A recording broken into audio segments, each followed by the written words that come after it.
Kerabat Sultra lain, selamat pagi. Kita jumpa kembali di pagi hari ini, dan kali ini kita di acara Kopi Darat bersama Bapak Wali Kota Kendari yang akrab kita sapa dengan Pak Sul.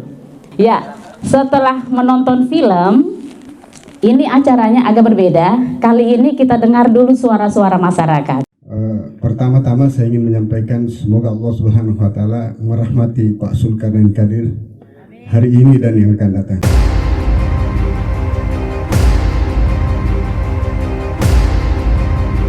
Senang sekali ya Pak, karena dari beberapa tahun LPM itu baru kali ini kita mendapatkan suasana seperti ini ya.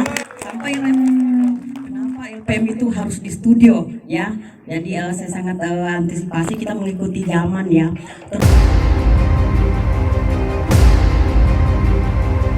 Saja kan waktu ini tadi saya menonton videonya itu saya terpesona. Terkait dengan pembangunan infrastruktur kita, khususnya jalan tadi yang ditanyakan, ini mau kemana ini?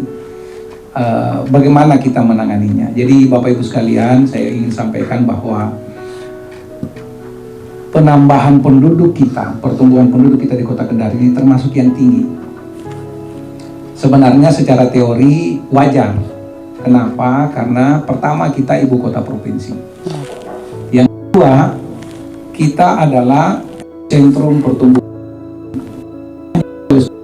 di kawasan Sulawesi dan kawasan timur Indonesia. Kita termasuk yang tertinggi, ya. Sehingga ya di mana ada gula, di situ ada.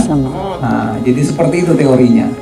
Ketika orang melihat pertumbuhan ekonomi kita baik, bahkan PDRB kita itu, saya kemarin dikomentari oleh salah satu rektor tadi malam kita menjamu tamu 46 perguruan tinggi sedang ada di Kota Kendari saat ini berdiskusi tentang kurikulum. Nah, tadi malam saya dikomentari sama seorang profesor, dia bilang dia buka data tentang PDRB Kota Kendari. Dia kaget, kenapa? Karena tumbuhnya itu bukan lagi linear, tapi loncat gitu, loncat-loncat. 3 tahun terakhir ini naik dengan sangat signifikan. Nah, lihat banyak pihak, sehingga mereka tertarik masuk Kendari. Nah, singkatnya begini, kalau masyarakat atau orangnya bertambah, ya kan? Kemudian semakin banyak yang mau tinggal di Kendari, berarti kita punya kewajiban untuk membuat yang datang dan tinggal di Kendari itu menjadi nyaman. Nah, salah satu yang membuat tidak nyaman, termasuk yang sampai saat ini saya kira di kota-kota besar menjadi problem serius, adalah kemacetan. Betul ya? Nah, di Kendari ini kelihatannya ciri-cirinya sudah mulai hadir. Ya. Ya, tadi saya mohon maaf ini agak sedikit tertahan. Agak lama juga saya, 20 menit tadi saya dari rumah ke sini. Itu ternyata karena di jembatan Triti yang beliau sebut tadi, itu ada mobil mogok di situ. Nah, kelihatannya rodanya lepas, jadi tertahan di situ. Akhirnya mau ke sini itu penuh perjuangan. Nah, ini mungkin tidak ada yang kebetulan ya. Ditanya sama beliau dan kejadiannya baru kita rasakan. Nah, berdasarkan itulah kemudian kita mencari solusi. Bagaimana agar ruas jalan kita di kota ini itu bisa mengimbangi pertambahan penduduk kita. Dan sekedar informasi kepada kita semua, penambahan jumlah kendaraan di Kota Kendari itu tidak kurang dari 2.500 kendaraan setiap tahun. Bayangkan Pak, kalau nambah terus sebanyak itu, kemudian kita tidak nambah ruas jalannya, ya pasti mau tidak mau nanti akan terjadi macet. Nah, itulah yang kemudian dasari kenapa kita membangun lingkar dalam yang tadi sudah disebutkan, itu nanti mengakses dari kampus yang sekarang pertigaan itu menjadi perempatan untuk nanti tembus ke dekat Haji Anto, ya. Kemudian dari rumah sakit kota, kemudian nanti kita tembuskan ke Kalikadia. Ini dalam rangka mengurai tadi itu. Nah, selain itu, alhamdulillah, ini juga mungkin banyak yang tidak tahu, sudah rampung jalan lingkar luar kita, ya. Jadi kalau Bapak Ibu mau ngecek, bisa nanti lewat kantor gubernur, tembus di Kebun Raya. Itu sekarang sudah mulus dari Kebun Raya sampai ke Brimob. Dari Brimob tembus ke Poatu. Itu sudah mulus. Bapak-bapak bisa coba. Kalau ada waktu kosong, ibu-ibu bisa cek di sana. Ini jalan lingkar luar kita yang alhamdulillah dulunya di tahun 2017 itu rencananya mau dibangun pakai APBD. Tapi anggarannya besar sekali. Kalau saya sebut mungkin mudah-mudahan tidak ada yang kaget. 600 miliar. Itu uang semua, Bu. Kalau kita mau bangun pakai dana kita, tidak ada lagi yang bisa kita kerja dalam kota. Akhirnya saya berpikir, ini kalau pakai APBD bisa kolaps kita. Makanya saya berusaha untuk mencari jalan. Alhamdulillah, kita dapat ruang, bisa komunikasi ke Kementerian PUPR melalui balai, disetujui. Kita rubah statusnya jadi jalan nasional dan sekarang dibiayai pakai APBN. Tidak lagi pakai APBD. Tidak perlu pakai uang masyarakat kota. Kita minta pemerintah pusat terlibat. Alhamdulillah itu sudah bisa terwujud dan sekarang sudah bisa dinikmati masyarakat. Jadi kalau Bapak Ibu mau coba, nah ini yang kita coba lakukan. Kita tahu 2 tahun terakhir ini kan COVID. Ya. Jangankan mau membangun, untuk bertahan hidup saja sudah bersyukur, betul ya? Nah, karena semuanya sulit. Bahkan di tahun 2020 itu dana kita direfocusing tidak kurang dari 320 miliar. Sekali lagi itu uang semua. Kita sudah rencanakan bangun jalan, deker, kemudian saluran dan air sebagainya. Batal, kenapa? Uangnya beralih ke penanganan COVID. Nah, itu yang membuat kita harus mencari cara. Nah, kemarin ada peluang untuk kemudian kita mengajukan program pemulihan ekonomi nasional. Kita cobalah pemerintah kota, walaupun sekarang ini sudah banyak fitnahnya juga.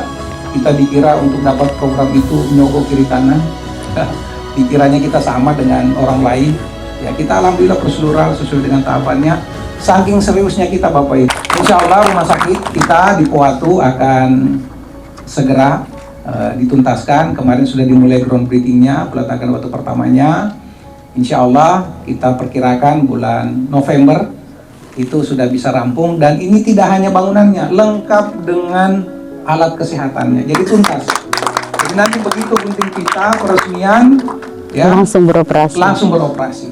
Karena ini juga kita sementara buka open bidding atau membuka kesempatan pendaftaran bagi manajemennya. Sekarang ini kita persiapkan, mungkin bulan depan sudah dibuka pendaftaran siapa yang mau jadi kepala rumah sakit, siapa yang mau menjadi petugas di sana. Kita sudah mulai buka, termasuk dokter-dokter ahli, siapa yang mau bertugas nanti di sana itu kita buka. Dan ini dibuka secara fair, siapa saja yang punya kompetensi, yang punya kemampuan, persyaratan boleh. Makanya saya umumkan, siapa tahu ada keluarga, ada kerabat, ada kenalan yang kita anggap pantas untuk mengisi posisi itu, daftarkan. Suruh daftar supaya kita dapat orang terbaik nanti yang mengurusi rumah sakit kita.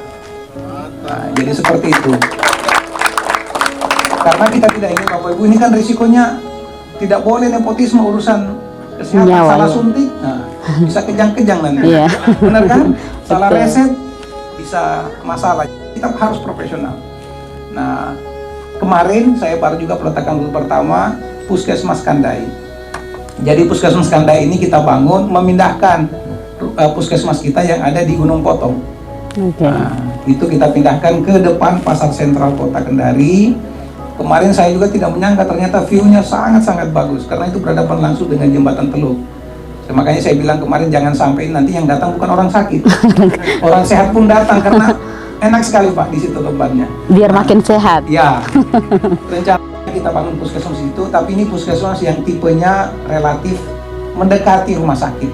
Oke. Nah, karena kalau tadi di Poatu kita bangun rumah sakit tipe D itu dalam rangka tidak hanya melayani warga kota, tapi juga saudara-saudara kita yang dari Konawe Utara. Kita tahu di situ ada kawasan industri yang tentu butuh support kesehatan. Mungkin kalau mereka mau ke Konawe kan terlalu jauh. Betul. Begitu juga kalau mereka mau ke ibu kota Kabupaten Konawe Utara, masih terlalu jauh. Lebih dekat ke Kendari, sehingga kita siapkan itu rumah sakit Poatu. Begitu juga Puskesmas Kandai. Kenapa kita tempatkan di depan Pasar Sentral? Karena di situ ada pelabuhan untuk saudara-saudara kita yang dari Konawe Kepulauan, dari Wawoni ini. Ya, kita tahu di sana juga infrastruktur kesehatannya masih terbatas. Ya, kita beramal lah untuk saudara kita di sana, sehingga mereka kalau datang bisa langsung dapat pertolongan kesehatan kita. Nah ini, inilah cita-cita kita Bapak Ibu sekalian, ingin memberikan yang terbaik. Saya juga sempat dikritik, Pak, kenapa sibuk bikin rumah sakit sementara bagaimana dengan puskesmas? Saya bilang, alhamdulillah 15 puskesmas yang ada di Kota Kendari semuanya sudah tersentuh, alhamdulillah. Sudah 80% sudah 2 lantai. Ya, adapun yang belum 2 lantai karena lahannya sempit, tidak bisa lagi dikembangkan. Seperti misalnya puskesmas Mata itu tidak bisa karena memang lahannya sempit. Nah, ini ada puskesmas Labidia. Itu sementara kita, alhamdulillah kemarin sudah dapat lahan baru, sudah kita perluas. Insya Allah ini kita masukkan di tahun 2023 nanti sudah kita usul dan kelihatannya memenuhi syarat untuk nanti dapat bantuan BAK. Nah, seperti itu langkah-langkah kita Bapak Ibu. Sebenarnya puskesmas yang lain sudah 2 lantai. Bahkan ada satu puskesmas kita yang meraih prestasi luar biasa di tingkat nasional, yaitu Puskesmas Poasia. Itu predikatnya setelah akreditasi itu predikat paripurna. Dan tidak sampai 40 puskesmas dari ribuan puskesmas di Indonesia ini yang dapat predikat paripurna itu. Ya, jadi inilah yang kita upayakan Bapak Ibu. Saya tahu bahwa ini masih sangat kurang. Saya juga menyadari bahwa ini masih jauh dari harapan masyarakat Kota Kendari, tapi minimal kami sudah berusaha, sudah mengerahkan seluruh tenaga, mengerahkan seluruh kemampuan. Seperti tadi direkturnya Sutrawi mengatakan bahwa mohon maaf kalau banyak kekurangan. Kalau kami prinsipnya begini, sejak COVID kemarin kita harus sadar bahwa kita harus meluruskan mindset kita dalam bekerja. Karena saya sudah sampaikan ke seluruh pegawai lingkup pemerintah Kota Kendari, lebih baik kita berbuat dalam ketidaksempurnaan daripada kita tidak berbuat karena menunggu semuanya sempurna. Betul. Karena kalau tunggu semuanya bagus, tunggu semuanya baik, ya terus Kapan gimana? kerjanya? Kapan kerjanya? Makanya kalau saya berbuat saja, justru perbuatan kita itulah nanti yang kemudian mengantarkan kita pada kesadaran bahwa ternyata ini yang masih kurang, ini lagi yang masih perlu diperbaiki, ini lagi yang harus ditambah. Seperti itu, karena memang membangun ini tidak ada finishnya. Membangun itu akan selalu kita temukan sesuatu yang harus ditambah, yang harus disempurnakan, dan seperti itulah tugas kita. Makanya saya sampaikan ke teman-teman dinas, jangan cepat puas. Tadi walaupun PTSP-nya sudah akreditasi A, ya level A, saya bilang jangan. Kalau perlu A+, supaya masyarakat Kendari terlayani. Begitu juga Capil, alhamdulillah yang dulunya di 2017, 2018 awal itu penilaiannya C- bahkan. Sekarang alhamdulillah sudah di B, mudah-mudahan tahun depan sudah A. Amin. Kenapa sudah tidak ada punglinya? Sudah bisa melayani masyarakat tanpa harus masyarakat itu direpotkan dengan pembayaran ekstra, direpotkan dengan pelayanan yang berbelit-belit. Tidak jelas kapan selesai kita punya KTP, betul tidak dulu? Kalaupun kita datang lagi, katanya alasannya belangkonya habis. Belangkonya habis. Padahal kalau orang bayar, tiba-tiba yang di sebelah sudah dapat. Ya kan? Bikin sakit hati, betul tidak? Iya. Makanya alhamdulillah, kalau sekarang insya Allah tidak ada lagi peristiwa seperti itu. Ya.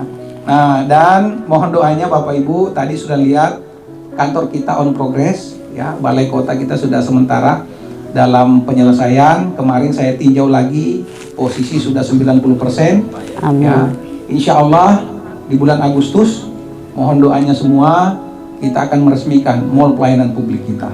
Ya. Ada yang bertanya, mall pelayanan publik maksudnya apa Pak? Tempat belanja? Nah, bukan. Ini mall pelayanan publik kita sediakan nanti untuk masyarakat tidak perlu repot lagi untuk kemudian berurusan. Jadi begini, mall pelayanan publik ini tujuannya begini Bapak Ibu. Nanti Bapak Ibu kalau mau mengurus sesuatu, datang saja ke situ, satu tempat. Tidak lagi keliling-keliling. Misalnya, Bapak mau ngurus SIM, di situ selesai. Bapak mau urus sertifikat, selesai di situ. Mau ngurus paspor, selesai di situ. Ibu-ibu kekurangan biaya, mau ngurus gadai, ada pegadaian. Mau Pinjam. tarik uang, buka rekening, ada bank di situ, ada. Semua bank nanti kita akan hadirkan di situ. Mau berurusan soal kur, ada di situ. Mau urusan izin, tadi PTSB bisa langsung di situ. Mau ngurus PBB bisa langsung di situ. Mau ngurus konsultasi hukum, di situ ada kejaksaan. Mau konsultasi tentang pernikahan, KUA ada di situ. Jadi lengkap, jadi ini one stop service ya. Jadi satu titik, karena bayangkan Bapak Ibu, kalau Bapak Ibu mau ngurus itu semua keliling-keliling, memang gratis, tapi kan ojeknya, benar enggak? Waktunya terbuang. Kalau di situ sudah kita datang semuanya selesai. Nah, kemudian ada lagi yang istimewa Bapak Ibu, insya Allah nanti mall pelayanan publik kita agak beda nanti dengan tempat lain, karena mall pelayanan publik ini sudah ada di berbagai tempat, tapi yang membedakan nanti yang ada di Kota Kendari ini karena kita akan buka 7 hari seminggu. Maksudnya 1 minggu tetap buka. Nah, jadi tidak perlu nunggu. Jadi misalnya kan sekarang kita kalau berusaha Jumat besok kita buru-buru ini karena Sabtu Minggu libur. Ini tidak perlu begitu. Jadi Bapak Ibu tidak usah khawatir, Sabtu dan Minggu tetap buka. Ya. Bah. Anak muda Kendari, teman-teman juga kalau yang kemudian merasa punya kemampuan dan kemudian mau mengabdi untuk masyarakat Kota Kendari, silakan nanti mendaftar di PTSP, kemudian di Capim, dan juga di pelayanan PBB. Nanti itu bisa di sana. Untuk 3 pelayanan itu kita akan buka Sabtu Minggu supaya masyarakat Kendari tidak perlu khawatir kehilangan waktu Sabtu dan Minggunya, sambil bisa olahraga ya di taman kota, sambil bisa berinteraksi di taman kota. Ini saja mungkin dulu.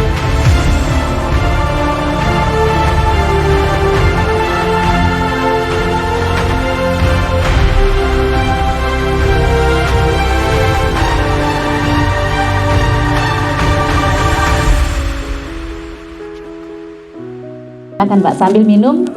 Saya persilakan, ini kita ada dua penanggap ya, sebenarnya 4, tapi karena yang 2 berhalangan hadir, maka ada 2 yang sudah hadir bersama kita. Ada Pak Samsul Anamilahi, bicara pengembangan ekonomi. Beliau adalah dekan Fakultas Ekonomi Universitas Muhammadiyah Kendari. Tepuk tangan buat Pak Samsul yang sudah bersedia hadir di sini. Mohon beberapa masukannya untuk melihat saat ini pengembangan ekonomi di Kota Kendari seperti apa dan kira-kira apa yang harus diperbaiki sehingga ke depan perputaran roda ekonomi itu akan semakin baik sehingga kesejahteraan masyarakat juga menjadi terjamin. Saya persilahkan kepada Pak Samsul. Jadi orang yang berada di pinggiran itu cenderung punya ekspektasi untuk masuk ke kota. Nah, di saat yang sama pemerintah kota itu punya penduduk yang sah dalam tanda kutip ya, yang harus dilayani. Jadi bukan yang mereka hanya settle dari desa atau dari pinggir masuk, tapi di kota ini punya penduduk yang wajib dilayani, bukan warganya atau warga dari daerah. Nah, ini saja sudah jadi soal.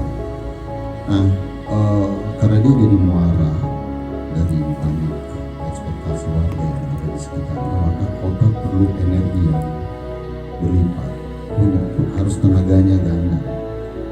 Karena kalau orang ekspektasinya dari desa mau masuk ke kota, sementara warga kota sendiri juga punya kompetensi untuk dilayani, itu berarti ada 2 yang harus dilayani sekaligus. Nah, kalau berkaitan dengan ekonomi, orang masuk kota rata-rata ini ekspektasinya mau memperbaiki itu motif yang sama. Berarti pemerintah kota juga perlu memperhatikan infrastruktur ekonomi. Terima kasih Pak Samsul, tepuk tangan yang meriah sekali lagi untuk Pak Samsul Anamilahi yang sudah memberikan statement yang luar biasa. Mudah-mudahan ini bisa menjadi kesadaran kita bersama. Sebelum ke Pak Sul, masih ada satu lagi, ini aktivis sumber daya masyarakat, Bapak Sulaiman Nur Alam, Esos NIKO, yang akan berbicara tentang pelayanan sosial dasar yang ada di Kota Kendari. Mungkin semalam saya dibisik, saya juga mau bilang soal pelayanan publik ini. Boleh, silakan Pak, tapi waktunya 5 menit. Pak Wali, yang saya lihat tidak ada batas ya, tadi duduk bersama, kemudian duduk ke sana, dan suasananya juga secara formal yang kita lihat ya. Para SKPD semua ini pada diam, kita yang menguasai ruangan ini suasana yang luar biasa saya kira. Saya kira memang seperti ini yang harus dijaga, karena kenapa? Nilai-nilai budaya dan etika kita sudah hampir hilang. Bagaimana kita saling menghormati, saling menghargai, terutama di Kota Kendari, budaya kita yang sudah mulai tergerus.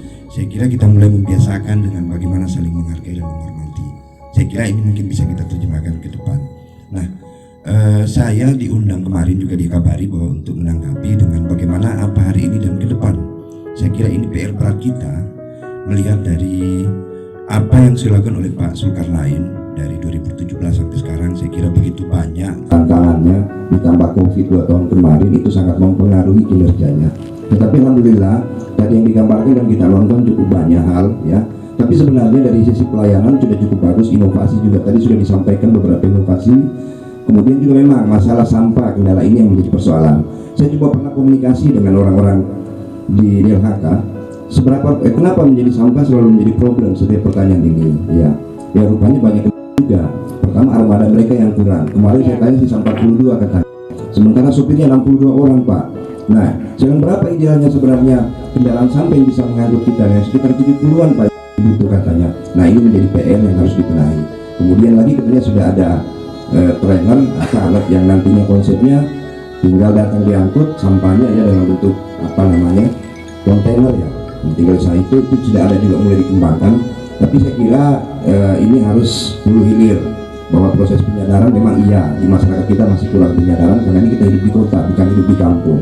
Tentu butuh sebuah sosialisasi agar masyarakat sadar.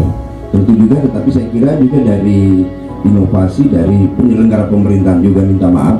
Ini juga harus kuat. Kenapa? Bahwa tidak serta-merta hanya masyarakat, tetapi bagaimana menyiapkan perangkat aparatur pemerintahan kita juga harus siap karena ini di kota bukan di kabupaten. Ya, saya kira pengembangan kemampuan sumber daya juga dari aparatur sampai tingkat kelurahan juga harus diperkuat, apalagi dengan digitalisasi yang semakin berkembang, mau tidak mau itu harus kita siapkan dengan sumber daya yang ada. Nah, kemudian juga sebenarnya permasalahan Kota Kendari saya sudah pernah diskusi dengan Pak Wali waktu itu bahwa Kendari sebenarnya tidak ada masalah. Dalam hal pelayanan itu beda semua. Persoalannya di Kendari, persoalan lingkungan. Bagaimana tahu pengelolaannya, bagaimana Teluk Kendari, hanya itu di situ mulai persoalannya. Kenapa? Karena di Tahura berkontribusi dengan banyaknya warga yang melintas batu yang sudah tinggal di dalam di atas, kemudian dia tertata dengan rapi. Karena saluran-saluran air sungai yang kita lihat hari ini dulu itu menjadi kotor dan tidak sesuai lagi dan perlu penanggalan. Nah itu problemnya. Kemudian perlu ditampil ya. Kemarin kita lihat di waktu-waktu di daerah bulan sebagai di Blitar, masyarakat masih ada yang rumahnya tenggelam hanya hujan 1 jam. Nah ini kan persoalan-persoalan yang sebenarnya sudah lazim terjadi, tetapi lagi-lagi memang dibutuhkan satu pelayanan dari masyarakat yang ada. Nah berikutnya saya kira apa yang dilakukan Pak Wali Kota tadi menggambarkan kita bahwa beliau sangat energi. Beliau sudah berbuat yang terbaik. Apalagi harapan beliau saya melihat adalah bagaimana ke kota ini sebagai mercusuar untuk Sulawesi Tenggara. Disinilah orang datang dari kabupaten di Sulawesi Tenggara untuk belajar melihat, sehingga ketika dia pulang ke kabupatennya apa yang dia tiru, apa yang dia kembangkan untuk dia kembangkan di wilayahnya. Nah ini harapan kita di Kota Kendari ke depannya nanti. Ya semoga energi yang terbaik yang masih dimiliki Pak Zulkarnain ini bisa ke depan bisa kita dorong lagi, ya kan? Saya kira animo dari masyarakat selama ini kalau kita lihat dengan stabilitas, kondisi politis juga dan sebagainya ya ini bukan persoalan suka tidak suka, semua punya hak untuk bisa menata Kota Kendari. Tapi apa yang sudah diperbuat oleh Pak Zulkarnain saya kira kita perlu aplaus karena ini penting untuk bagi kemajuan. Kita berterima kasih yang sudah lakukan walaupun memang masyarakat Kendari. Tapi satu poin yang saya katakan bahwa pembangunan Kota Kendari tidak dimulai dengan Pak Zul ya. Artinya saya ingin katakan bahasa sederhananya siapapun wali kotanya mencari cara baru untuk menata Kota Kendari yang lebih bagus lagi. Saya kira demikian.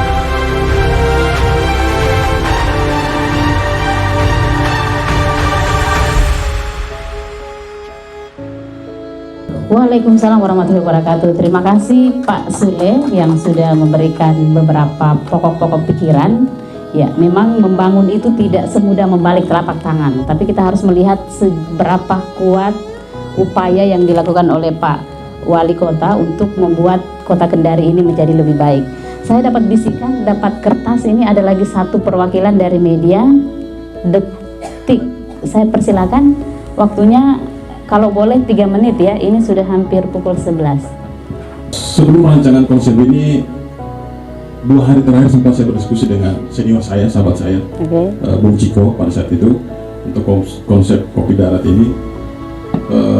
Ini hal yang sangat menarik saya lihat. Maksudnya kopi darat ini identik dengan mengeluarkan wali kota yang seorang pejabat publik turun kepada masyarakatnya berdiskusi secara langsung. Ini saya tangkap konsep dilakukan oleh senior saya Ciko. Ada gagasan tema yang dibangun pada saat itu saya lihat di sini. Kendari kini akan datang. Saya sempat bilang Ciko, kalau saya mungkin lebih radikal saya punya pemikiran. Saya bilang Kendari masa depan Indonesia. Dan itu juga dulu. Ini terlalu ekstrim kalau seperti ini. Nah, di sini saya tidak melakukan kritikan atau memberikan masukan, itu sudah cukup tadi para pakar menyampaikan. Saya cuma begini, kota Kendari ini saya bilang kota yang sangat unik dan sangat aneh menurut saya di bawah pimpinan Bapak Wali Kota Zulkarnain. Kalau Bapak Wali Kota ini saya tegas memanggil beliau senior dan abang saya. Karena saya masih ingat pada saat berkaderisasi di Ikatan dia, saya masih lihat dalam buku itu masih ada kuantum reality. Pak Sur mengasihkan saya buku itu, baca dan pasti gagasan pemikiranmu ke depan apapun kau lakukan akan terjadi perubahan-perubahan. Dan apa yang terjadi di diri saya pribadi dengan lembaga-lembaga yang saya lakukan saat ini memang sangat berpengaruh dengan buku yang ditulis hampir 10 tahun yang lalu. Ini hanya mengingatkan, mungkin Bapak Sur mungkin sudah lupa soal ini. Saya cuma bilang gini dalam kesempatan ini, kenapa kota Kendari sebelah unik dan kemudian kota yang menurut saya cukup aneh yang tadi di masa pandemi kita tahu sendiri Bu, Bapak-bapak, Ibu-ibu, 2 tahun kita dihantam pandemi secara global. Tapi di sisi lain pemerintah kota masih bisa melakukan pembangunan di situ, tanpa menghilangkan juga kepedulian masyarakat yang terdampak di COVID-19 di situ. Saya lebih lanjut lagi, apalagi mengatakan dengan konsep yang dilakukan saat ini. Hal yang paling mendasar dalam suatu daerah, bagaimana memperhatikan pendidikannya, bagaimana memperhatikan di bidang kesehatannya, dan ini sudah dilakukan. Apa yang dijelaskan tadi Bapak Wali Kota, beberapa puskesmas dilakukan perhatian segala macam, sarana pendidikan dilakukan perhatian segala macam, dan kemudian nah saya lihat bahwa Wali Kota sendiri ini dia datang bergaul dengan siapapun saja. Bapak Wali Kota kita ini milenial. Saya tidak bisa ya Pak, kurang dari mohon maaf. Ya, terima kasih. Terima kasih. Ya, saya kira sudah ada 3 kita cukupkan. Ini kalau kita diskusi terus sampai besok pun kayaknya tidak akan habis. Jadi karena waktu kita terbatas, saya kira memang apa yang disampaikan oleh Bapak dan Ibu itu akan menjadi konsen pemerintah Kota Kendari. Dan tentu saja saya kira tadi yang menarik yang disampaikan bahwa kita membangun mimpi itu tidak bisa hanya seorang wali kota saja yang bermimpi. Mimpi wali kota itu harus menjadi mimpi kita semua yang kemudian harus kita wujudkan secara bersama-sama. Harusnya seperti itu. Langsung ke Pak Sum, mungkin ini kita sudah di akhir sesi. Silakan dijawab dan terakhir diakhiri dengan segmen. Silakan Pak. Saya bahagia betul ya mendengar tanggapan, bahkan masukan dan termasuk kritikan ya, karena bagi kita sebenarnya pejabat publik, pemerintah dalam hal ini, kalau mendapatkan masukan dan kritikan itu harus merespon dengan positif. Kenapa? Justru dari hal-hal itulah nanti kemudian kita mendapatkan ide-ide baru, mendapatkan cara-cara yang mungkin belum pernah ditempuh selama ini untuk menjadi solusi dari problem kita. Nah, saya terima kasih sekali Pak Samsul Anan juga tadi, kemudian senior kita dan dari media tadi memberikan masukan, ini luar biasa. Jadi insya Allah semua yang disampaikan tadi sudah menjadi konsen kita, tetapi masukan tadi menambah nanti bobot dari apa yang akan kita kerjakan ke depan. Nah, saya ingin menyampaikan begini singkatnya, Bapak Ibu sekalian, betul sekali bahwa tidak mungkin ini dikerjakan oleh satu orang. Ya, tidak mungkin. Saya selalu menyampaikan bahwa semua capaian yang diraih selama ini atau saat ini oleh pemerintah kota itu bukan prestasi satu orang, tapi prestasi kita semua, termasuk yang ada di ruangan ini. Ya, karena tidak itu misalnya kalau kita bisa wujudkan kota layak anak, kemudian kita bisa meraih indeks pembangunan manusia peringkat 4 nasional. Sekali lagi itu bukan karya satu orang. Terlalu sombong kalau kemudian kita mengklaim bahwa itu adalah prestasi orang. Jadi saya kira keliru kalau itu disematkan ke saya pribadi. Tidak. Saya tidak mungkin bisa berbuat tanpa didukung oleh teman-teman dinas, teman-teman camat, ya, teman-teman lurah. Tidak mungkin. Kalau mereka misalnya mogok semua, nggak ada yang mau kerja, gimana? Ya, RT RW, ya. Ya, kalau tidak mau bergerak gimana? Tidak mungkin. Mau kita teriak sampai urat leher kita putus juga tidak akan terrealisasi kalau tidak disupport. Ya, contoh sederhana tadi, sampah kita. Coba, kalau mereka mogok, tidak usah lama-lama, 2 hari saja. Kita Kita limpungan. kebayang bagaimana semerautnya kota kita ini, bagaimana baunya kota kita ini. Nah, oleh karena itu saya sekali lagi dengan segala rasa hormat saya ingin menyampaikan rasa terima kasih kepada semuanya. Bapak Ibu, satu yang membahagiakan saya bahwa kita masyarakat Kota Kendari ini masyarakat yang sangat responsif. Apa buktinya? Saya mau tunjukkan COVID sebagai bukti. Ya, daerah lain itu luar biasa, orang harus main kasar ya, Iya. ya. Di Makassar itu orang harus main keras untuk kemudian masyarakatnya mau patuh. Alhamdulillah kita di Kendari tidak ada kok yang harus dipenjara untuk itu, bener kan? Tidak ada yang harus ribut, tidak ada yang harus bertengkar dan viral secara nasional untuk kemudian kita menangani COVID ini. Itu artinya apa? Kita ini masyarakat yang kondusif, masyarakat yang mau kok. Yang penting, mungkin satu yang saya pelajari selama ini, yang penting pemerintahnya jadi contoh. Yang penting pemerintahnya mau menunjukkan kesungguhannya. Masyarakat cuma butuh itu, saya kira ya. Makanya itu yang selama ini kita lakukan. Pesan saya ke camat, ke lurah, ke teman-teman yang ada di dinas, hadir. Walaupun kita belum bisa beri solusi, walaupun kita belum bisa menyelesaikan masalah mereka, minimal mereka lihat bahwa kita sudah sungguh-sungguh bekerja. Ya. Minimal mereka lihat kita sudah mengerahkan seluruh kemampuan kita. Makanya ada satu Pak yang saya ingin memastikan sampai sekarang. Walaupun masih banyak PR, masih banyak yang belum terpenuhi, masih banyak harapan masyarakat yang mungkin belum terjawab. Tapi satu yang agak sedikit saya, apalagi di akhir tugas periode 2017-2022 ini, saya minimal sudah punya satu jawaban nanti di akhirat ketika ditanya apa yang dikerjakan selama menjabat. Saya bisa jawab bahwa insya Allah saya sudah kerahkan semua waktu saya. Karena bisa cek teman-teman itu yang mendampingi saya itu udah bergantian tumbang. Karena memang kalau mau ngikut secara all out memang berat. Saya sering ditanya sama pendamping saya, Pak, apa enggak capek? Saya bilang kalau secara manusiawi pasti capek. Ya. Tapi karena saya selalu membayangkan kira-kira nanti kalau ditanya di akhirat. Kalau ditanya di Indonesia bisa kita jawab seperti ini kan? Iya. Ditanya kita jawab lagi, ditanya kita jawab lagi. Dan insya Allah ada kesempatannya. Tapi kalau di akhirat nanti kan ditanya bukan lagi kita yang jawab, tapi sudah rekaman kita di dunia ini yang kemudian akan jadi jawabannya. Minimal saya merasa bahwa insya Allah yang bisa saya jawab adalah saya sudah berikan semua waktu saya. Ya, karena istirahat ya paling 3 jam, 4 jam sudah luar biasa. Bisa tidur itu saya bersyukur sekali kalau satu hari bisa tidur 4 jam. Ya, karena itu banyak yang kemudian harus diselesaikan, banyak yang harus dikoordinasikan dan diselesaikan. Itu yang bisa saya sampaikan Bapak Ibu sekalian. Sekali lagi, Kota Kendari ini kota kita bersama, milik Bapak Ibu, bukan milik seorang wali kota, bukan milik pemerintah saja. Oleh karena itu baik tidaknya, maju tidaknya, sukses tidaknya ada di tangan kita bersama.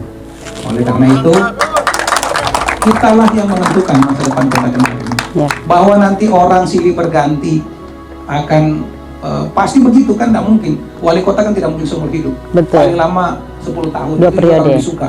Ya. Insya Allah disuka. Gitu. Akan bergilir, akan Ya. berganti. Sekali lagi tanggung jawabnya ada di kita, di tangan kita warga masyarakat Kota Kendari. Dan alhamdulillah kami sudah mengupayakan yang terbaik yang kami bisa. Mudah-mudahan ini bisa dikembangkan, disempurnakan lagi nantinya. Kalau ada kesempatan untuk juga berkontribusi lagi di kesempatan berikutnya, insya Allah kita akan terus mengupayakan yang terbaik. Saya kira itu Bapak Ibu sekalian. Terima kasih. Saya kembalikan ke Mulia. Terima kasih Pak Sul yang sudah bersama kita di sini. Ibu-ibu, bapak-bapak, bagaimana senangkah hari ini kita bersama Pak Sul? Oh, alhamdulillah. Ya, mudah-mudahan ini bukan yang pertama dan yang terakhir. Ya, insya Allah kita akan ketemu lagi. Dan sebenarnya program ini juga hadir untuk mendekatkan Pak Sul dan kita mendengar langsung keluhan-keluhan dari warganya. Mudah-mudahan apa yang kita bincangkan hari ini, mohon maaf dengan segala keterbatasan kita harus akhiri. Mudah-mudahan apa yang kita bincangkan mendapatkan ridho dari Allah Subhanahu wa Ta'ala, dan niat baik kita semua bisa diijabah di kemudian hari. Saya kira penutup dari saya bahwa tidak ada orang yang sempurna, tapi setiap orang memiliki kekurangan, tapi kemudian kita jangan fokus pada kekurangan, kita lihat apa yang sudah mampu kita lakukan, dan itu yang kita pertahankan. Kalau perlu kita tambah kualitasnya. Saya kira itu saja. Kerabat Sultra lain, mohon maaf sampai di sini jumpa kita. Kita akan jumpa di episode-episode lainnya. Wassalamualaikum warahmatullahi wabarakatuh.